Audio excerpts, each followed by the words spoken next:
Hi everybody, Cori here. So I'm here for a recommendations video for you today. In celebration of our February Magic Unleashed box, I'm going to be giving you 5 recommendations that definitely fit this theme. I love this theme. There was so many books I could have picked from to recommend to you, but here are the 5 I've chosen today. First up, I have The Young Elites by Marie Lu. Now, if you're familiar with me or this channel, you know that I love Marie Lu and I've read all of her books, and I just think she's an incredible writer.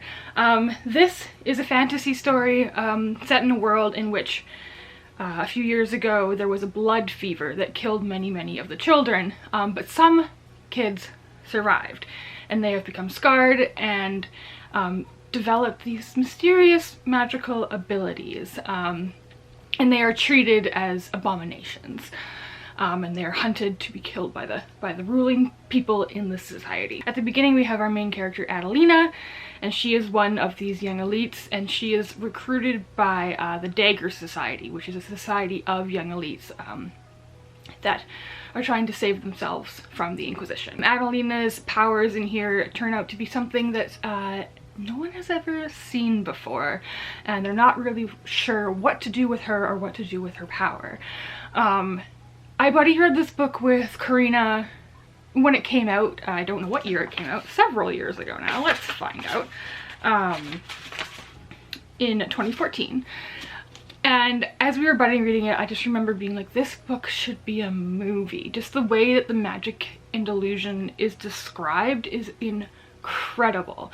It's just such beautiful and intricate writing.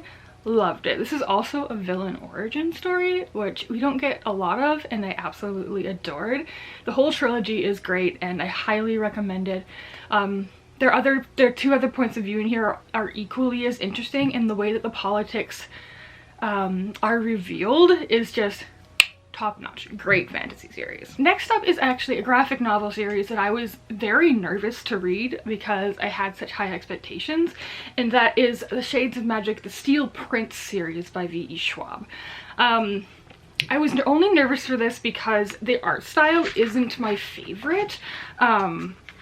It's by no means bad, it's just not my, I have a very I like very stylized graphic novels.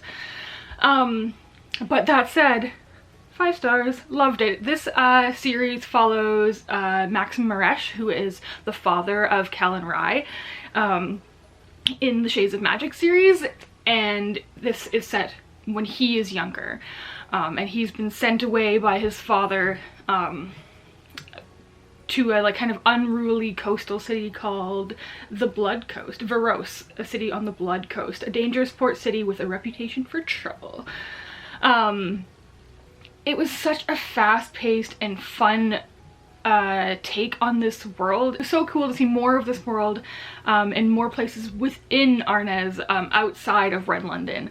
I don't want to say too much about it because you don't need to know much going in, but the storyline is fantastic. If you're a fan of the Shades of Magic series, give this a go, even if you aren't quite sold by the art style, because it ended up absolutely not being a detriment in my opinion. Next I have Beasts Made of Night by Tochi Onyebuchi. I read this one a few years ago and definitely want to reread it because I have book 2 on my TBR, which I got recently, which is exciting.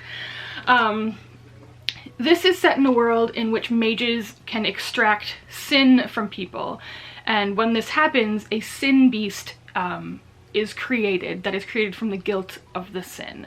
And then there are these people called Aki, and they are people who work for the mages and kill these beasts that come from this procedure. Main character in here is Taj, and he is very good at this job. This is what he does. He's determined, he's kind of headstrong, and one day he is tasked with killing the sin beast of a member of the royal family, and in doing so uncovers some kind of dark plot that he probably shouldn't have been involved in or know about. I don't remember too much other than that, but I really want to give this one a reread so I can get to book 2 very soon. And like this cover, can we talk about how gorgeous this cover is? I'm obsessed. Next up I have a very fun book, and that is The Epic Crush of Jeannie Lowe by F.C. Yee. I picked this up on a whim a few years ago and I was just so like pleasantly surprised about how good it was.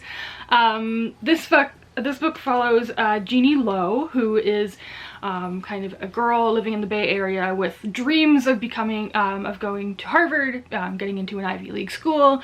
She's very focused and very determined. Then one day there's a new transfer student named Quentin's son, and he is maybe more than meets the eye. The Bay Area is all of a sudden being overrun with mythological creatures from Chinese folklore, and it turns out Quentin's son is there to help in some way, and also Jeannie might be able to help in some way.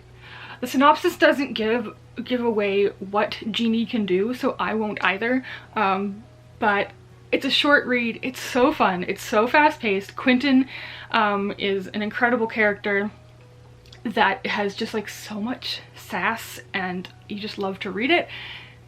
So much fun. Highly recommend. I don't think this one gets enough buzz. Last but not least, I have Legendborn by Tracy Deonn. This is a book I cannot get enough of, and I'm so happy that so many people are loving it, because I love it. This is a book that follows our main character named Bree. Bree is grieving the loss of her mother, and she has just started attending a early college admissions program at UNC Chapel Hill.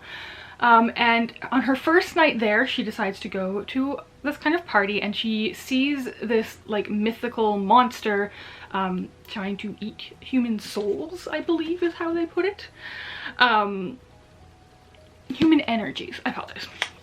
And after this event, there is someone called a Merlin who tries to wipe the memory that, so you know, to forget the event ever happened, nothing weird happened here. But little does he know, this doesn't work on Bree. It also leads her to discover that the night that her mother died, there was another Merlin in the hospital room. So Bree is determined to get to the bottom of what happened the night her mother died. She kind of works her way into the society where this Merlin came from, called the Legendborn, who claim to be descendant of King Arthur and his knights, which is a really cool aspect of the story. It also leads Bree to discover that there's maybe more to her than meets the eye, and she might have some magic powers of her own. It's such a great story. I just adore it. I can't wait for the sequel. This book also doesn't shy away from tough topics like colonialism, generational trauma, current day racism. It's a fantastic book. It blends being a super fun story with more serious topics incredibly well, and Bree is a fantastic main character. And I love her. I love our side characters as well. I can't wait to see more of them in book 2. Alright, so those are my 5 Magic Unleashed book recommendations. Let me know if you have any other recommendations in the comments down below. I feel like there are so many books you could choose for this Magic Unleashed theme. But if you like this video, please give it a thumbs up and subscribe for more. Happy reading, and thanks for being awesome. Bye!